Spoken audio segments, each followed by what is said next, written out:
This is Canon Fodder, episode 10. My guest this week needs no introduction, so we're just going to get right into it. Zero, how are you doing? It's good to be here. Really excited to be on your show. So I was very surprised that you picked C.S. Lewis's That Hideous Strength as your favorite book. I was expecting Borges. I was expecting maybe like H.P. Lovecraft, but uh, what? Let's get into why you love this book before we kind of get into the book itself. Sure, yeah. I mean, there's so much to love here.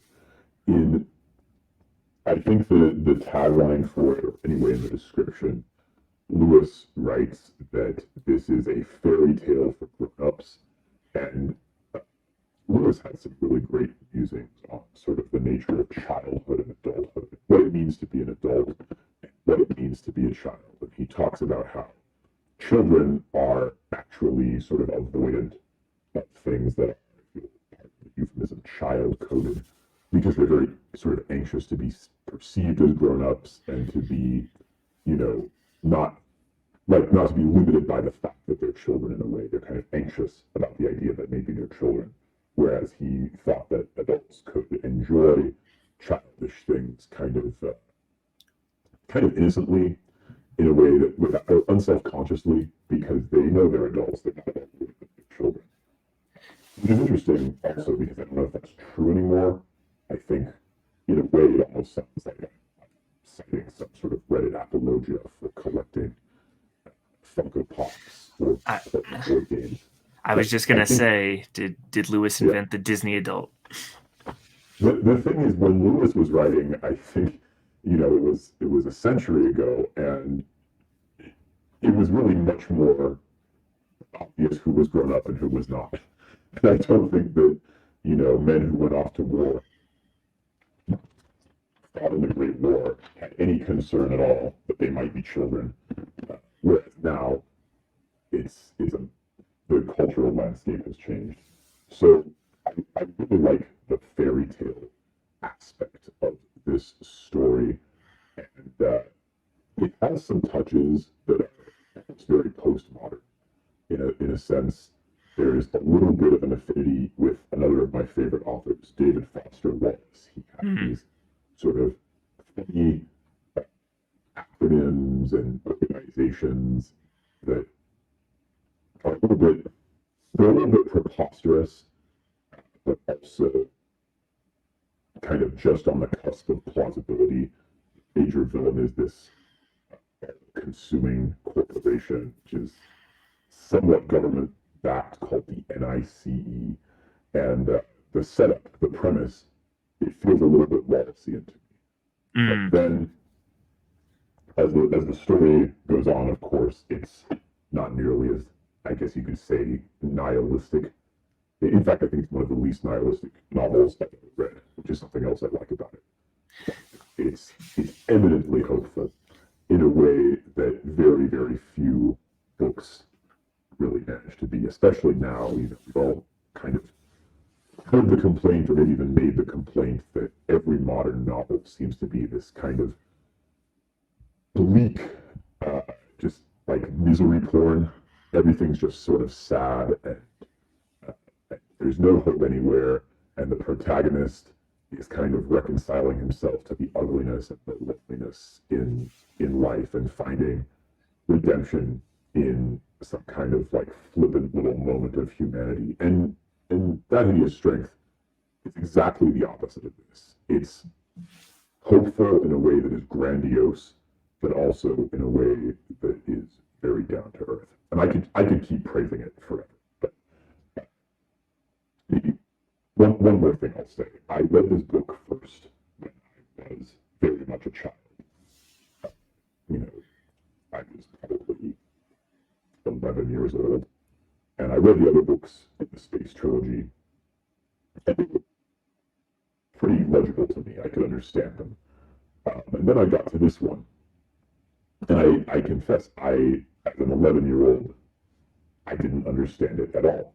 Mm. Because, I mean, I could read the words, I could follow the narrative, but I had no way to make sense of the characters or the themes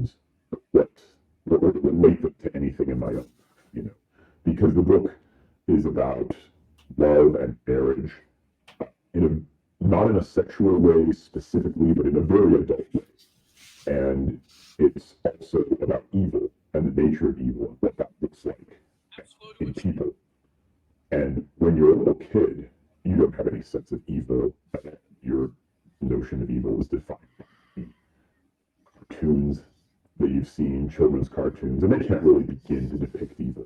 Not starkly, not soberly and realistically. Even most movies that are supposedly for adults, in my opinion, do a very bad job of depicting evil. That's good, and that's understandable, because to truly depict evil like nakedly and with detail requires a pretty in-depth apprehension of evil. And I think that Lewis had that apprehension, but I don't think it's a safe perception at all, and I don't think it's one that most people either should develop or could develop. But Lewis understood it very well. So Lewis wrote this book around the same time that he wrote The Abolition of Man, and these two books are sort of mirrors of each other. If one is the fictionalized version of the other, or one is the sort of laid out bare version of the first, what is Lewis trying to get across here then, would you say? Well, it's important, I think, to realize the Christian perspective that Lewis is coming from, and that may sound trivial or self-evident. Like obviously he's a Christian. Obviously he was writing from a Christian perspective. But we are steeped in an extremely secular culture, and so it's not entirely clear to us what evil really looks like from a Christian perspective. And even many people, I think, go to church and call themselves Christians and think of themselves that way, may not have perspective which is deeply grounded in Christianity, in my opinion. And maybe that's easy for me to say as an atheist, but I think it's true. I think it's true because maybe you go to church on Sunday, maybe you read the Bible, but you still spend so much time in modern secular culture. I bet you people who go to church on Sunday watch Netflix the other 6 days of the year, most of the time, or something like it. So their perspective is inevitably going to be highly colored by that, no matter what faith they profess to have. And so for Lewis, the evil that he perceives is, or that he depicts, is a kind of washing away the ability to connect to God, the ability to perceive what is sacred and what is holy, both in the world and also in other people. And if you look at his two characters, I think, like so many good stories, the villains end up stealing the spotlight from the heroes quite a bit. Mm-hmm. The two villains in this story are named Wither and Frost. And there's nothing subtle about that. And they represent two possibilities, maybe not the only two, but two possibilities for what kind of a person you become when you become totally disconnected from the divine. Either you become cold, irredeemably cold, frozen. And Lewis depicts this in the person of Frost, who is incredibly calculating, rational. He very much prizes his objectivity and his rationality. And everything he does is supposed to be this kind of utilitarian calculus, this master strategizing, with zero humanity, with zero warmth, with zero kindness, or mercy. See, anything, no charity. See, you talk about the villains, and I agree that Wither and Frost are great. My favorite villain in the book, though, is Hardcastle, because of how awful she is. She, we want to talk about the Longhouse. She is the matron of the Longhouse in a lot of ways. And it's also really funny that Lewis wrote like the ultimate Bull Dyke lesbian Yes. in this book. She's just irredeemable, but beyond, like there might be a hint of redemption for maybe Frost. I don't know about Wither so much, but Hardcastle definitely not. And it's just No. You know, it's funny you mentioned that. I think I always sort of saw her as kind of a sideshow in the book. But it's true, she has a big she's an intermediate villain. She's not the big bad, to use the TV tropes. she's like the Yeah. the odd job, from James Bond. She's their henchman, and she has a very she's a low sort of evil. I think she's not she's not a very conscious person. Mm. She's just an attack dog. She follows orders basically, and she's no conscience about it, and she's very effective. But it's funny. Lewis doesn't even try to give, in a way, because she's a female. Lewis doesn't even try to give her agency. I think that's sort of the comment there. She's totally evil. She's totally the matron of the Longhouse, but there's no real consciousness behind her. There's no attempt to portray her inner life in any depth. It's just kind of a sketch. And then you also have Philostrato, who is a eunuch. It's like there's evil is manifest by Lewis in physical ugliness, which is, I think, something that you have taken and probably notched up even to like a 10 or to an 11 in your own writing. And I'm wondering if that has at all colored your view of the world, or if it's just, smart people coming to similar conclusions.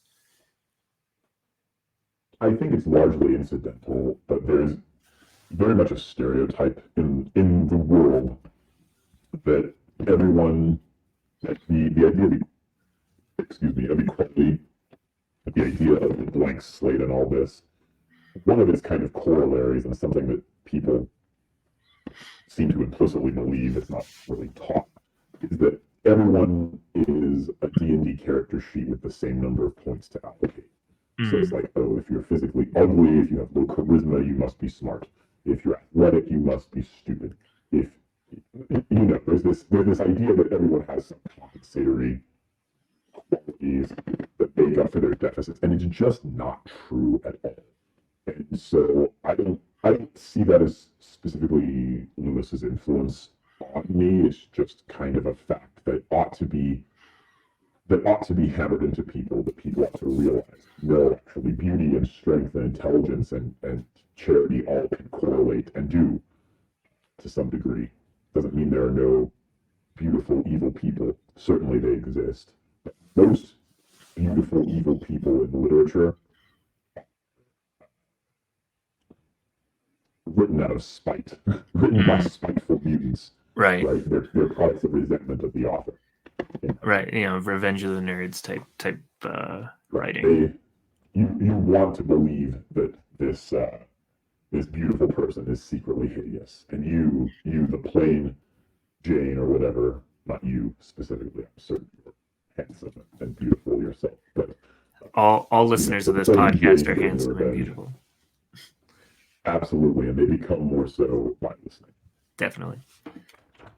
So let's actually get into the plot of the novel a little bit. We're met by the Studdicks. They're a recently married couple.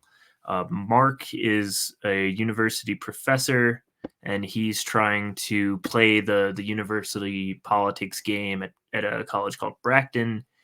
His wife is kind of disillusioned with marriage so shortly into their marriage, and she thinks that her path to happiness is getting her PhD and extending her education and being part of the same system that her husband is in. Yes. I'm just going to freestyle on that a little bit. Sure. Yeah. There's so many ways that I relate this novel to my own life, whether accidentally or on purpose. And one of them is that I think about what it's been like to sort of create an account on Twitter and meet all of these people, these internet personalities, and talk to them behind the scenes. And I sometimes think of Mark's journey where I personally don't think of myself as trying to play this game, but he is always trying to find the circle that is 1 degree higher. But this, like, he's and Lewis makes an explicit point about this, right? He says Mark's always trying to find the most inner circle.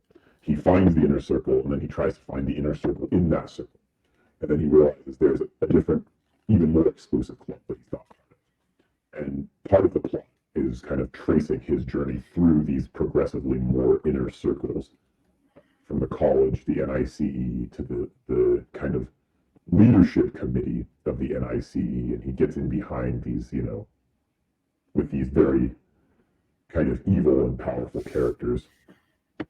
And I sometimes, in a benign way, have the same feeling as I kind of work through social circles on Twitter.com. I don't know if you've ever had that. Well, kind of, and definitely, it definitely more so the more that I was on it. I will say, I think that Mark's, as he goes through these circles, he doesn't realize he's traversing the circles of hell, which I think is apt to Twitter.com or Elon calls it X. I like Twitter, but that's neither here nor there. But yeah, I mean, any sort of social club, let's say, which I think Twitter is an online social club. There's going to be politicking. There's going to be people. I mean, look at reply guys. Like I was one of your reply guys for a long time before I learned that was cringe, and it's your kind of trying to ingratiate yourself with the cool crowd, let's say. I think that's like just an inescapable aspect of human nature, unfortunately. I don't think it's that bad to be a reply guy. I mean, a really well written and well timed reply can easily outshine the OP. And, if there's no one to kind of become the central, or you don't become a central node of conversation without a bunch of people who want to exist in your orbit. Well, it's interesting. I have respect for the reply guy. Oh, definitely. And I'm not trying to put down reply guys just to say that I don't want to be a reply guy anymore, kind of thing. But it's interesting that our PFPs are cut off at the neck because, of course, the NICE is run by a demon who is taking control of a severed head. Yes. So there's something there. There's something to the Twitter.com, the Twitter Institute for baseness, let's say, right? I don't know. Somebody can make a cool acronym for what we are, but yeah, I mean, we're following severed heads in a lot of ways. I mean, people are listening to this right now and they'll see the video and they'll see severed heads talking. I don't know, just really interesting. And there's no way Lewis could have predicted any of this, but it's funny how life works out. Yeah, as you say it now, I'm looking just at people I chat with and people online, and not everyone uses the head or the face. I'd say back of the envelope, I guess about 70% of people do. But there's a lot of people, e-girls in particular, tend to use their whole body and face. And that's another distinction between men and women, right? Men kind of want to live, anyway, in this very abstract. So it's not exclusive, obviously, there are men with PFPs other than a head. But by choosing the head, you're sort of focusing on thought. You're going with the locus phenomenology, right? Whereas by choosing the body, you're kind of trying to drag people back into the physical world, trying to drag them back down to earth.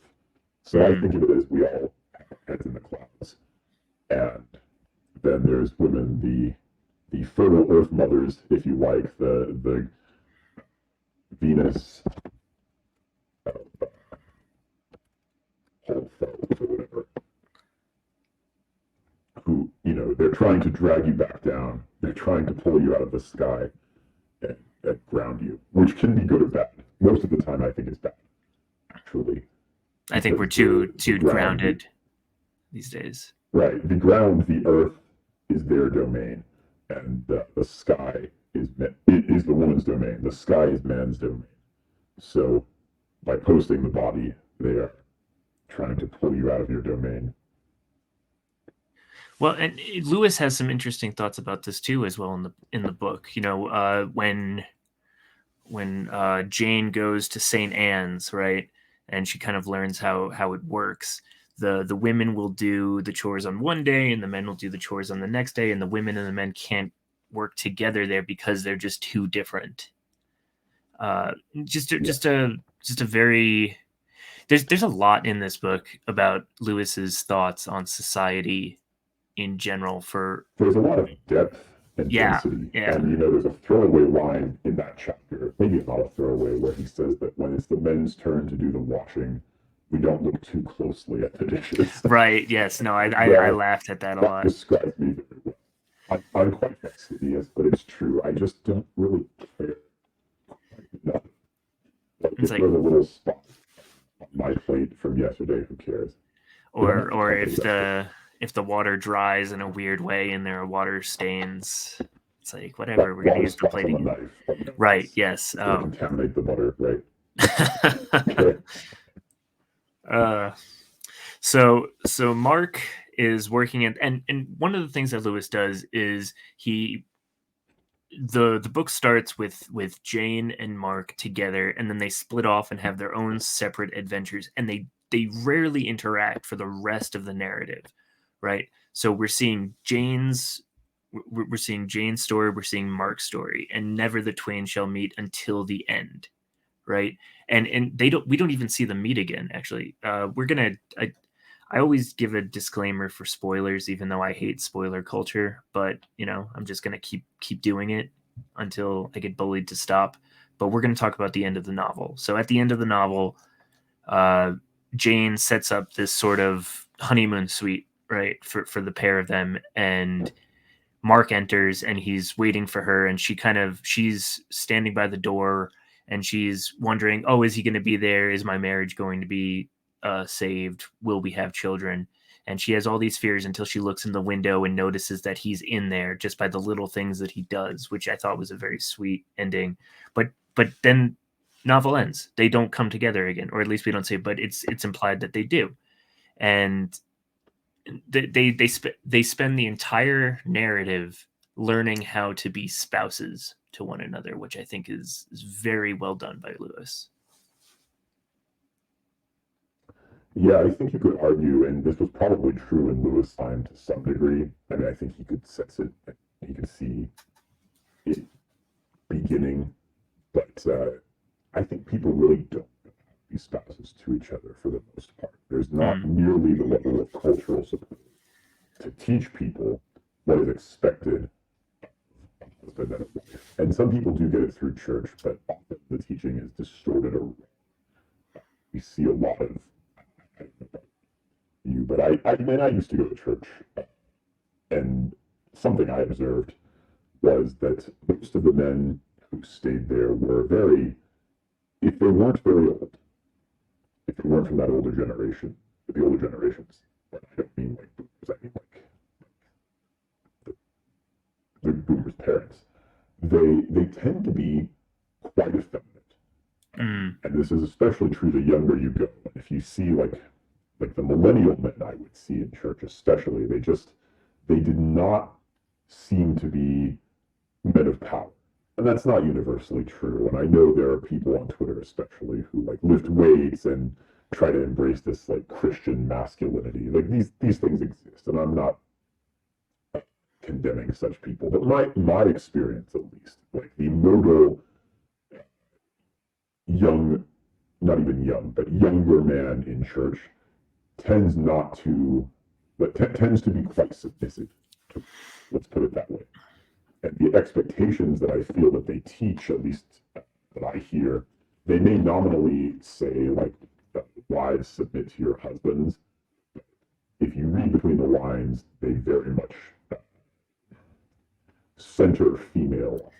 Yes, there's a lot of I've heard a lot of step up men sermons that I always just kind of have to laugh at, because I've recently come back to Christianity myself. The church that I go to tries to not cater to men, but tries to build up men. Like almost all of the social events are either families or for men, and they just kind of figure that the women will create their own social dynamics, which is, I think, fair. But you're right. There's a lot of, because I've done like the whole church shopping thing before my wife and I settled on one, and there's a lot of just soy-lennial men who the only difference between them and like your typical Redditor is that they wear a cross when they walk down the street. Well, that's quite reasonable. In these age of vampires walking the street and so on, maybe they're just trying to night walkers. Reasonable. That's true. I mean, I carry garlic with me all the time. So as you should. So Mark, we'll start with Mark's story. He is, kind of a fellow at a college. He's constantly trying to, he's got that striver mentality, we could say, that we recognize today, where he's always trying to get in, as you said, the inner circle, the popular crowd, the where the real power lies, let's say. And this leads him to take a position with the NICE, right? The I forget what it's called. Hold on, let me look it up. National Institute for Coordinated Experiments. That's it. Yes, yes, they are a scientific, like a scientific research institute. Their main goal is basically transhumanism, which I thought was especially talking to you about this book. I really wanted to get into those aspects, because it's amazing that Lewis had that foresight. Yeah, he's kind of taking from the Gnostics, and these ideas have been around forever, but I don't know, there's so much that he gets right in this book. Yeah. About the state of the modern world. It's really shocking. Well, technology makes transhumanism possible in some aspects, and it hasn't totally done that yet, but you can see how it could. You can easily imagine the lines extending just a little bit farther. The neural links, the genetic engineering, the cybernetics, like all of these things somewhat exist already. We feel now, I think, and it's felt for decades, which is maybe an indictment of the feeling, that you're on the cusp of these paradigm shifts in what it means to be human because of technology. And in some ways, that's already occurred. All these sort of commodification of different chemical technology in after World War II. I mean, life changed dramatically for people after World War II. All these new devices, all these new pills and creams and medicines, and really just the exploitation of plastic. It became possible to build things and own things and make things that were never even conceivable before. And I've written a little bit about this in the past. Friar Seraphim Rose has a really interesting chapter about science fiction in his book, Orthodoxy and the Religion of the Future, I think is what it's called. Yep, I actually just ran into that book myself, and very recently. It's scary. It's an okay book, to be honest. I think that it extrapolates and over-indexes a lot some of the cultural trends of, like, what is it, the 1960s when it was written. He predicts that this sort of new age UFO type of spirituality was going to metastasize into a new religion of the future. And I think that prediction did not come true. I think that I'd push back on that. Set it aside. I would actually push back on you there, because at least where I am, and I'm not gonna geodox myself, but there is a lot, especially let's say in cities across the United States, there is this sort of there's stew of Eastern mysticism meets New Agery that people are just falling into, and it's very much a religion of the self, right? So it's very much every person has their own denomination of this thing, and it does seem to be growing.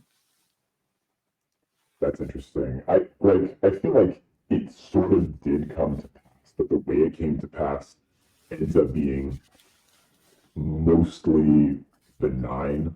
Like, it's not at all some life reordering system or belief or ideology. It's really more like you go to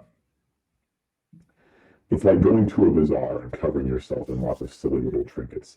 Right. None of it's coherent. There's not really any overarching theme. It's I feel like for Seraphim Rose's kind of vision of it to come to pass, what he's talking about is actually much more similar to the evil in that Hideous Strength. It's this idea of, these macros, as he calls them, which are really spoilers, demons, trying to orient people around this kind of inverted Christianity, this religion of the self. And it has some of those attributes, right, of being a religion of the self, but far from inspiring devotion, far from being a program that can order your life.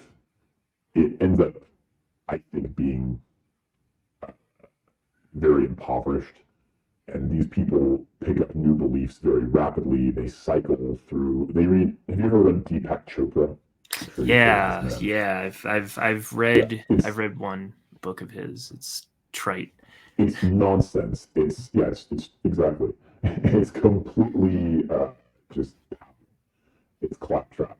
And that, I think, is what most of, when we talk about like that religion of the future, that's really what it is.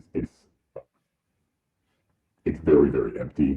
And I don't think people who go to that place for spiritual nourishment receive it. And then often they end up moving on or finding something else. Like, they throw one of these types of books on a coffee table and they make some agreeable voices about it every now and then. And I think that's as far as it goes. A God-shaped hole, perhaps? Perhaps. No, I definitely. So if I think the religion of the future, let's say in like a Seraphim Rose sort of way, would be a parasite, and we see that the nice and their vision for the future is also parasitic, right? And maybe that's it. Maybe demons, whether from a Christian perspective or from a humanist perspective or whatever perspective that you have, let's say, a demon is just a large parasite.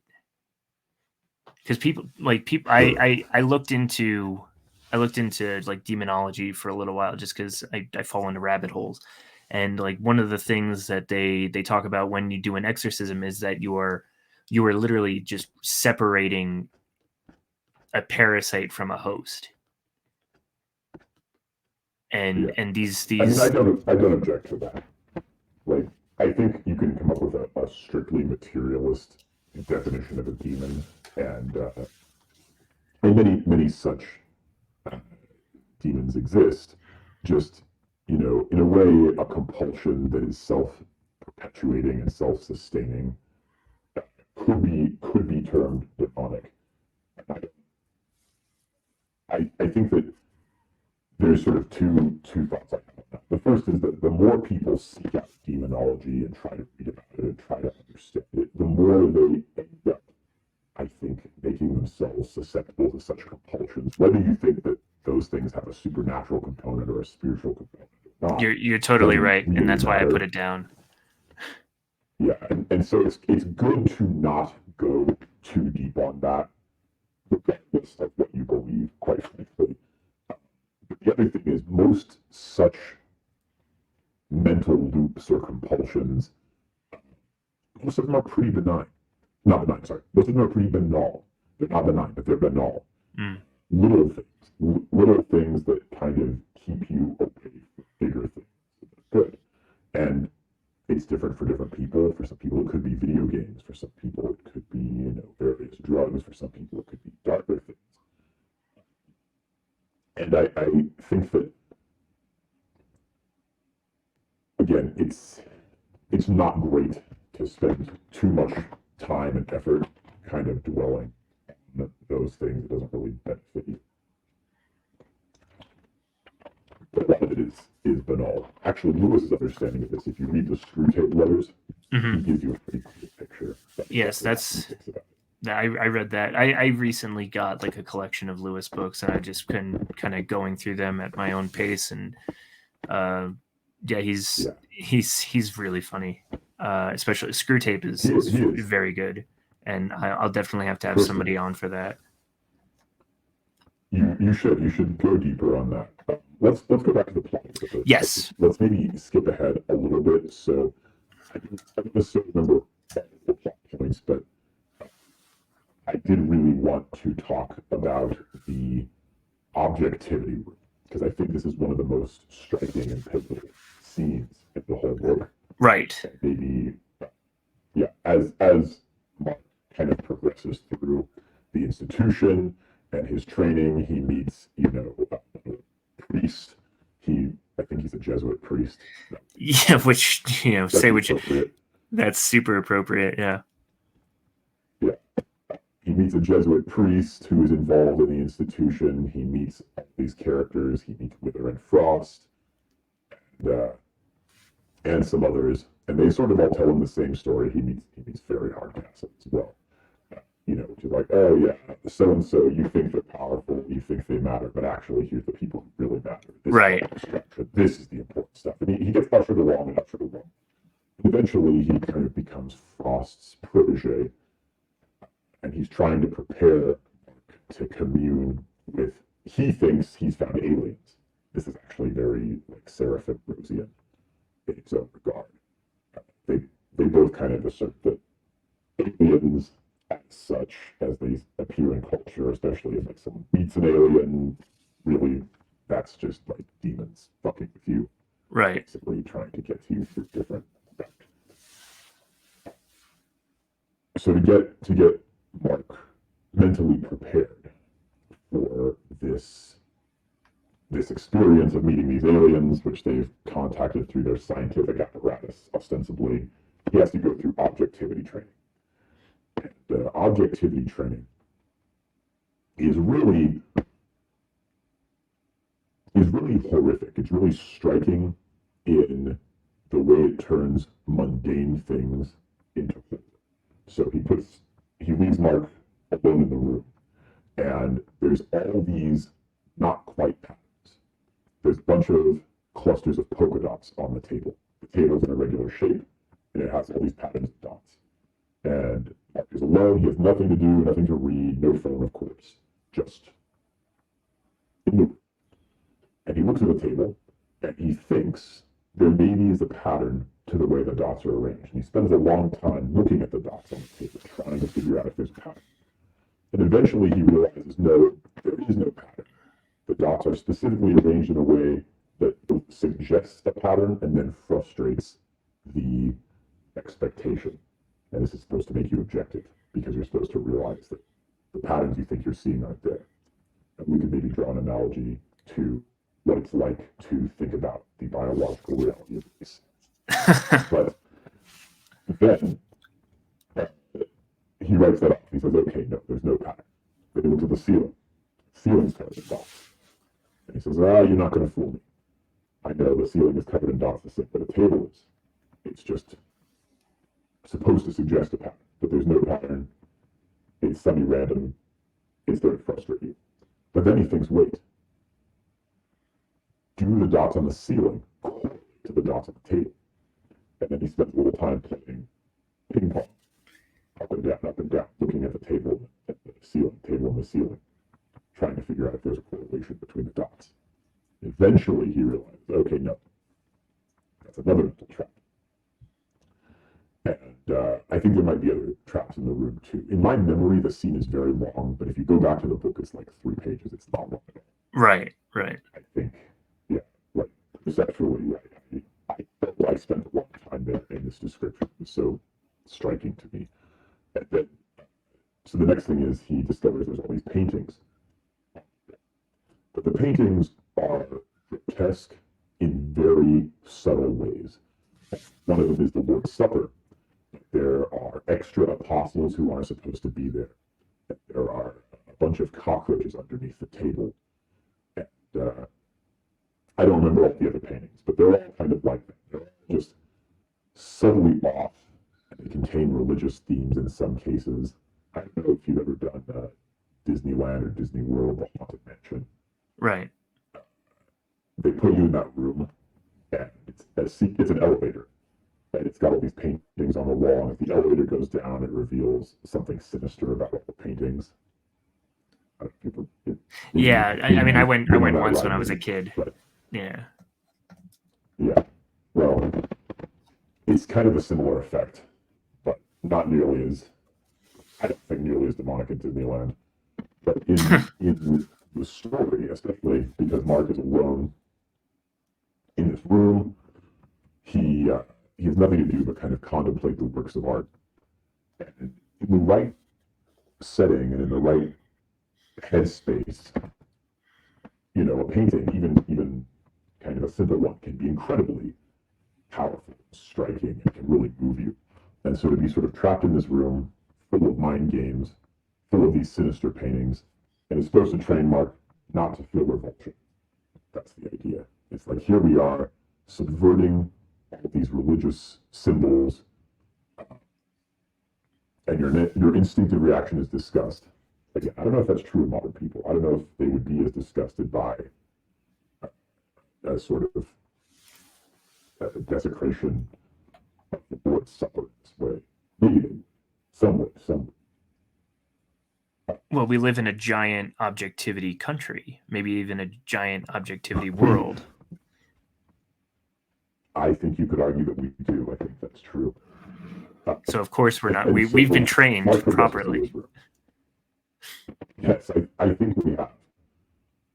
And this objectivity room is just, for me, it kind of captures the essence of the sacred terror, not in a good way. It's a very just memorable and disturbing scene. I often play things to it when I think of Twitter. Twitter is objectivity. In a way, it easily becomes so. And we're both big fans of Twitter too, so we're not trying to. I don't know. Maybe we're Twitter addicts. Because we say all these things, but then I'm still gonna scroll on my phone later. Ultimately, Twitter is just one more public square, and in some ways, it's a lot better than the other public squares that you could find. I can meet many more interesting people and have far more interesting discussions here than if I go out to the literal public square, redacted, the city where I live. Luminaries and intellectuals and these kinds of things. Whereas in the public square of the city where I live, the luminaries and intellectuals are just. And also I spent a week playing a video game. Let's not say which one. I was basically off Twitter for a week. I barely posted. I barely read any Twitter for a week because I was playing the video game. That was an addiction. And I think Twitter is a much better addiction than most other video games. So with the objectivity room, I want to kind of transition to a little compare and contrast, right? Before we jumped on, I brought up Brave New World and 1984, and it seemed the objectivity room, right, could be something out of one of these other dystopian novels.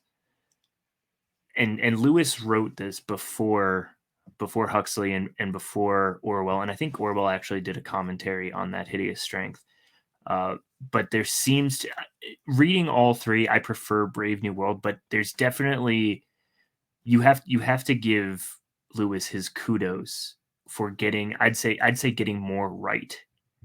And also, especially when you describe the horror of the objectivity room, I think that is more effective than the various forms of torture or let's say forced compliance in the other two books. Yes.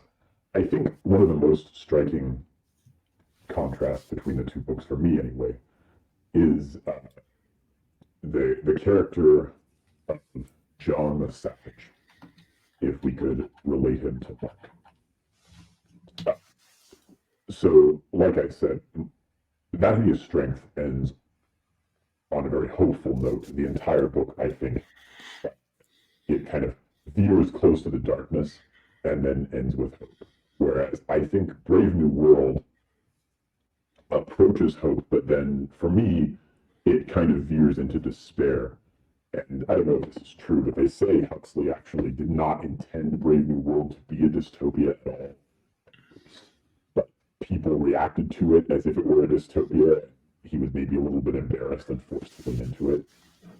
And he wrote the sequel, The Island, to sort of show that, you know, actually this isn't that bad. That there's a utopia hiding in the dystopia. He intended that to be maybe more of a positive vision than anyone received it.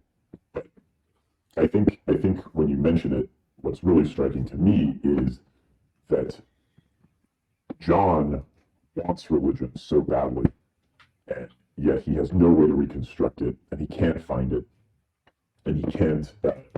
He attempts to build it for himself. He thinks at the end, I forget the final sentence, something like he thinks about Jesus and Moses, and he like, you know, has this sort of moment of spiritual transcendence or something like that.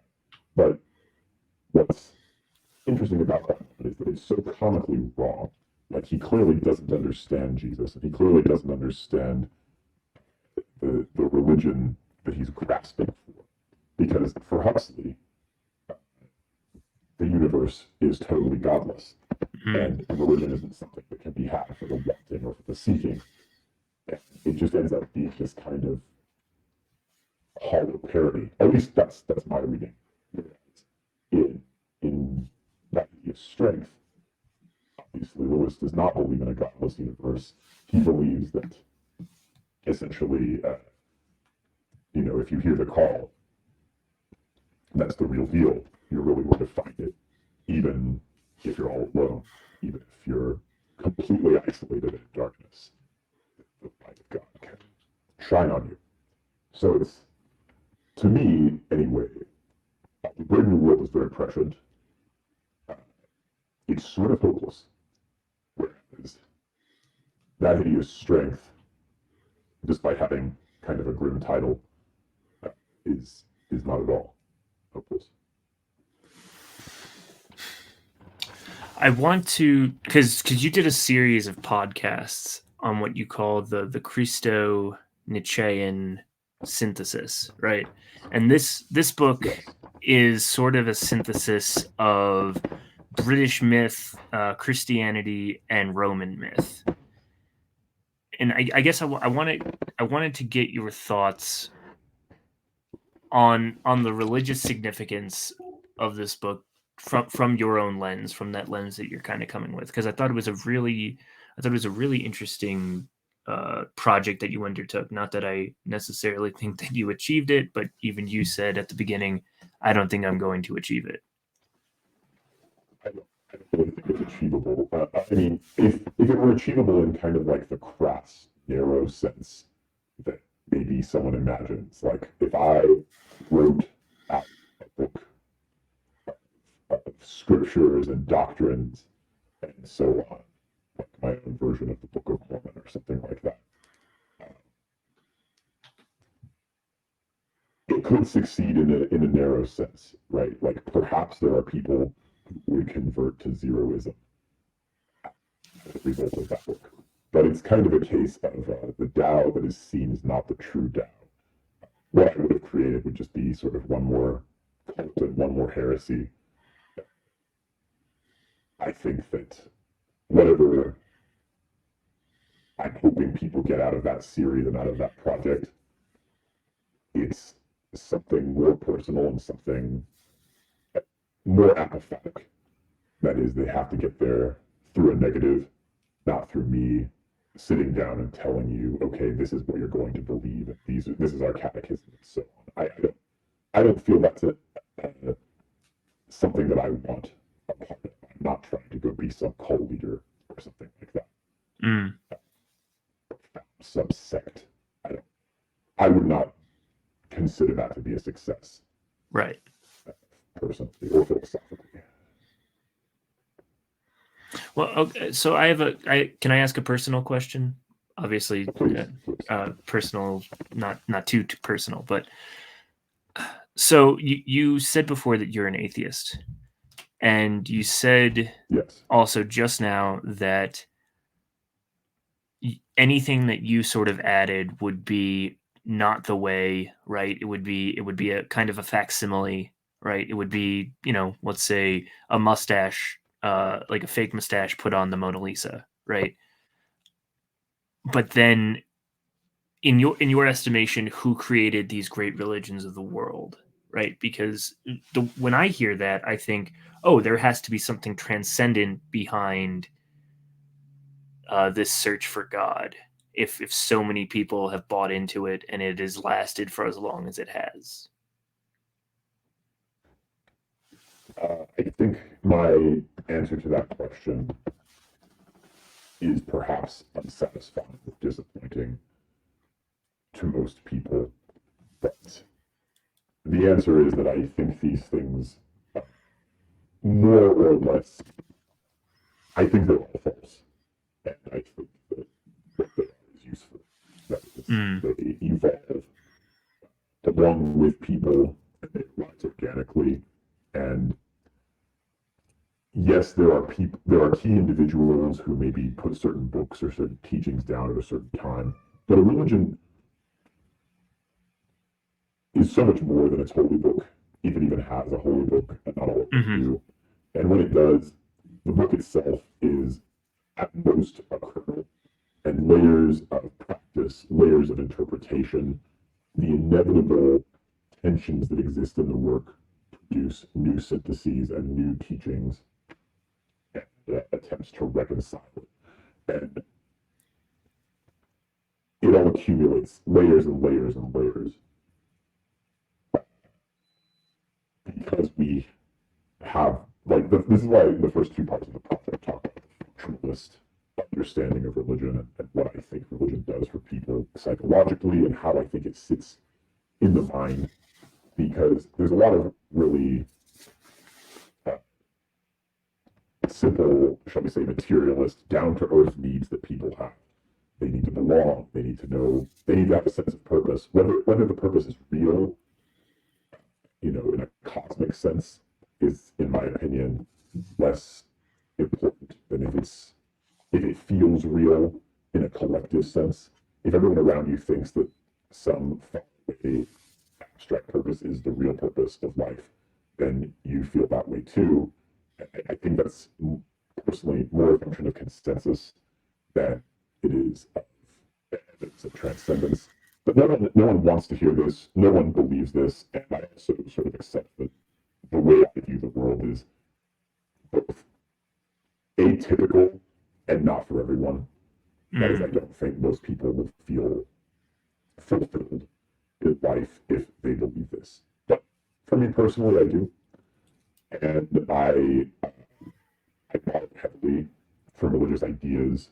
And I think Christianity is baked into the DNA of the West. I think that you can be, in a way, you can't really be white without being Christian on some level. Now, you don't have to actually be a believing, practicing Christian exactly, but there's the space, the membrane, if you will, between biology and ideology is extremely porous.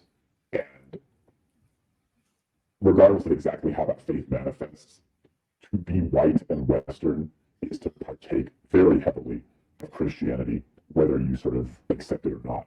And a lot of capitalist progressive types are deeply, deeply enmeshed in Christian thought and Christian morality, and they simply reject a few of the claims. Now, you might say they're rejecting the critical claims, the ones that actually get you into heaven or something like that. Okay, very well. Maybe their ideology is totally philosophically incoherent without Christ. I think you could argue that very compelling. But nevertheless, Christianity sits in their conscious and subconscious mind in a very, very big way. I mean, I think it was Yarvin that said that progressivism is just Protestantism without Jesus. So your point is very well taken. That's fairly accurate. So for me personally, I think it's silly to be in denial about that. Just accept it with open arms, really. I think that I will say that yes, your answer was quite unsatisfying. I thought I came up with a hell of a question, and unfortunately, we just haven't gotten there yet. The top men haven't figured out. Maybe people will listen to your podcasts and figure it out in the future.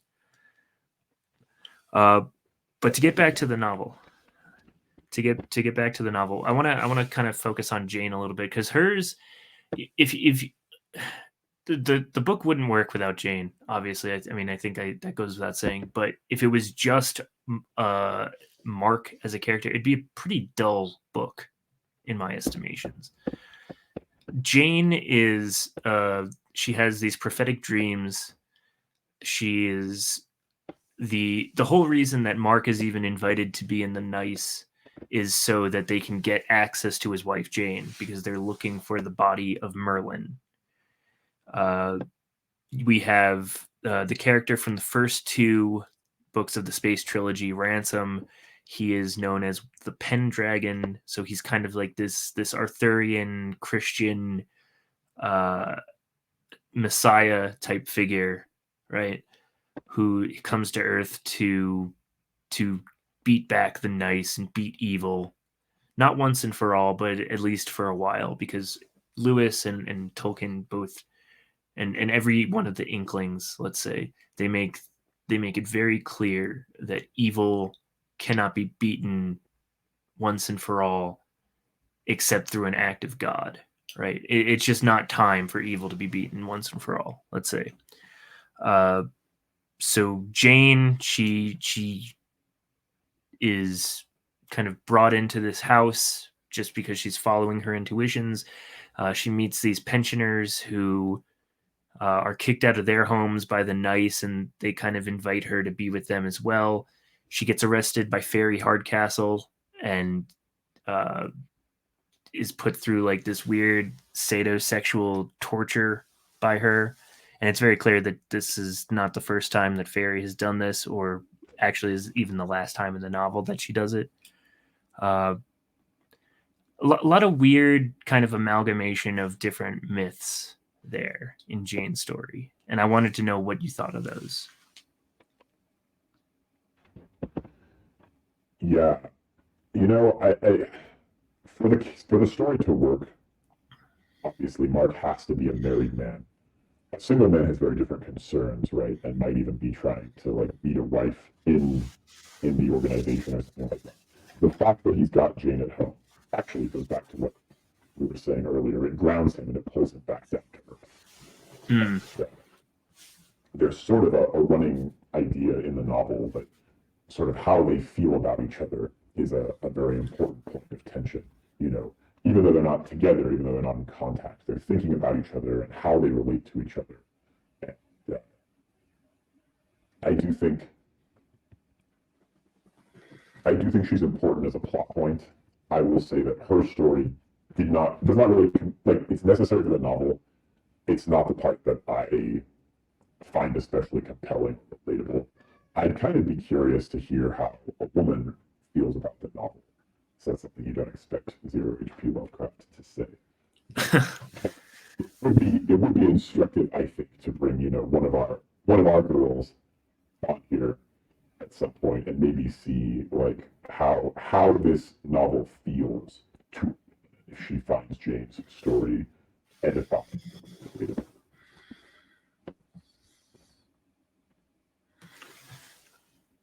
Yeah, so Jane's I'm struggling to find words here because at the end of the novel, the whole, like we alluded to at the beginning, the whole point of the novel is to basically get these two to have sex with each other and procreate and to kind of fall into the domestic lifestyle that as God intended, right? They're searching the whole book. They're searching for something more than the mundane that they think is domestic life, when really that's, at least in Lewis's estimation, that's all that they should be sort of striving for, especially Jane. Mark, it's a little bit more muddled, but what the trads would call like gender roles, and like, Jane should be a trad wife at home making TikToks of herself in sundresses making pies. Right. Well, they don't have children, and that's Right. maybe like that's one of the biggest points of tension in their marriage and in the novel. And it's funny because I recall that as Lewis is describing Jane's inner life and kind of what's going on in her head, she has this notion that her academic life was somehow satisfying to her or was going to be a future source of fulfillment. I forget what she majored in. It was some kind of John literary, Donne. historical, yeah. Great poet, by the way. And Lewis features a couple of lines from one of his poems in the novel. Right. Loves alchemy, which is a poem that I came to cherish because of this novel. Hope not for mind and women. At their best, sweetness and wit, they are but mummy possessed.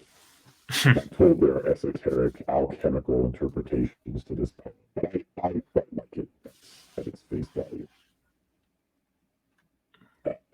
But she has this idea that she's going to one day pick up her scholarly work again and write a book on a topic or do more research or somehow have some academic achievement there. And I think she realizes at some point in the book that that's really not what she wants at all.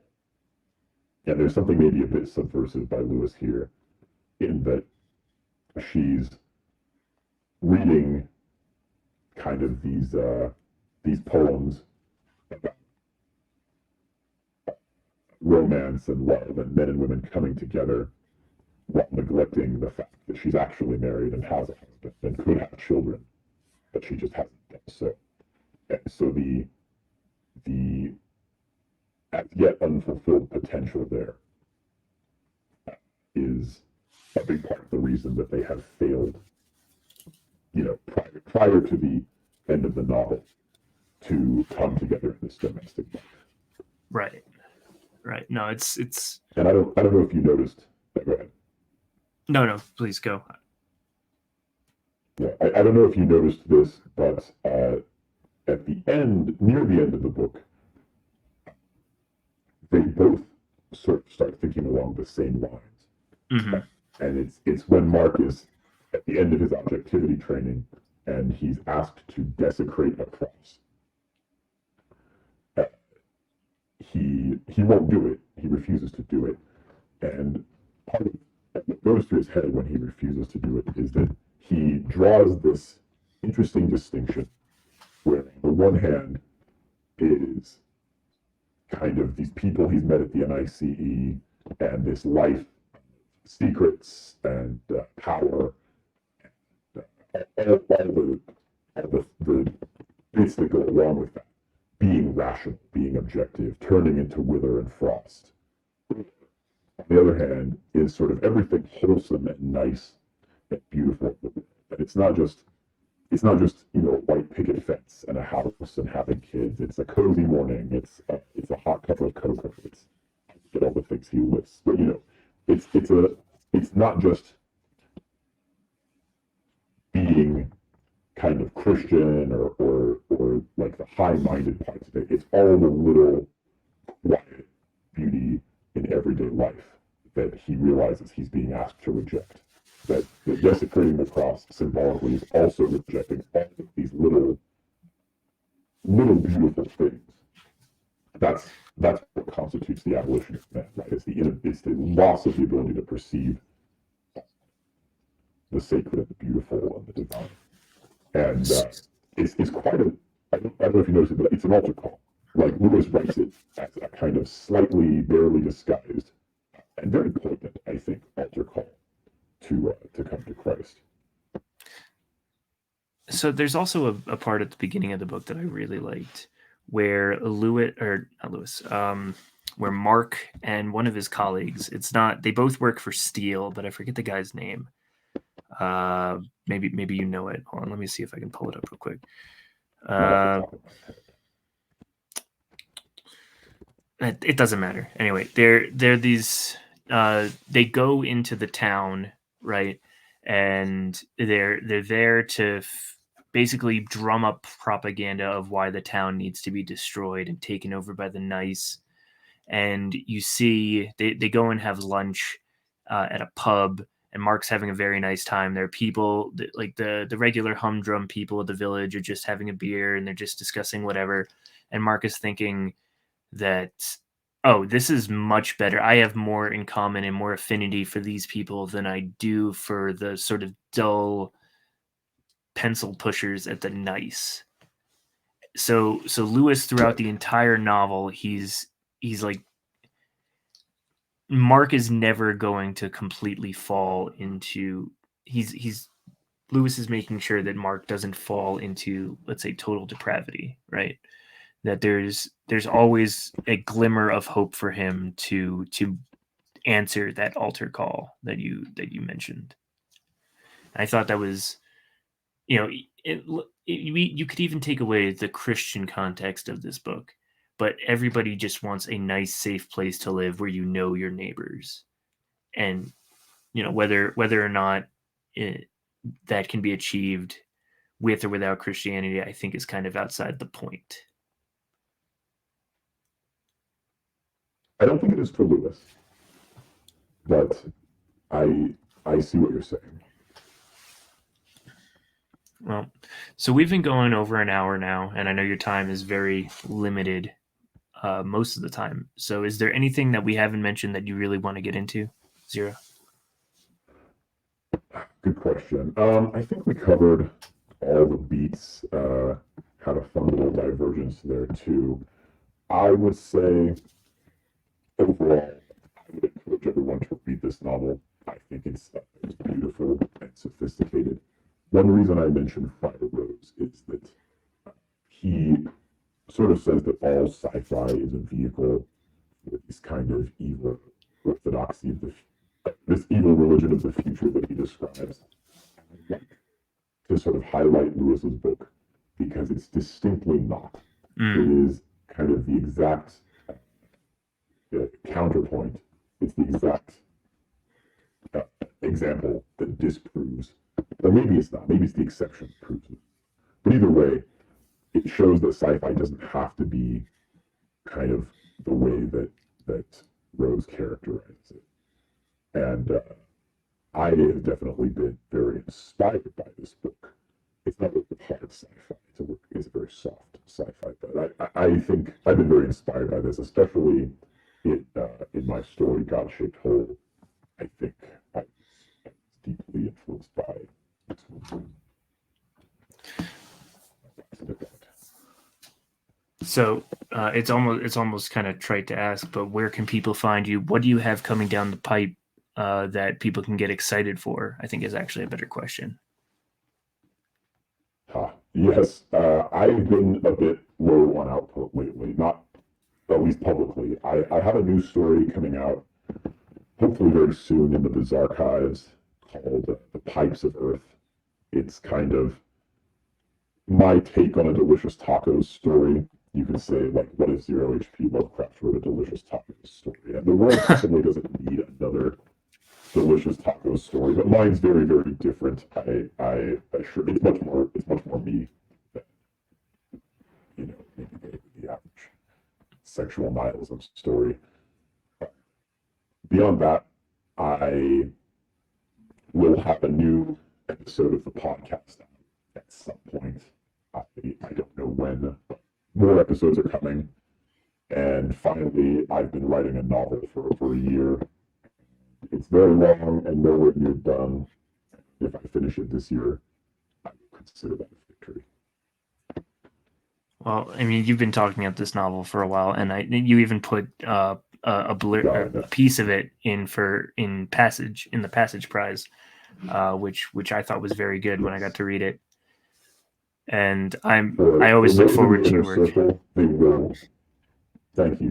For those in the inner circle, the Mark Studock inner circle, there will be more. I will be leaking to some trusted friends an approximately 20,000 word excerpt of it. Oh my! In a couple of months, but most, that's not for the many. That's for the few. Well, I'm hoping that I am one of the few. I'm looking forward to anything that you write. I'll definitely be picking up the Biz Archives, which you all should be doing as well, dear listeners. And while you're picking up the Biz Archives, you should also be picking up the Double Dealer magazine, who, without them, this podcast would not be possible. So I'm just going to end it there because I haven't figured out how to do endings. Zero, thank you very much for being here. Thanks for having me. It was a blast.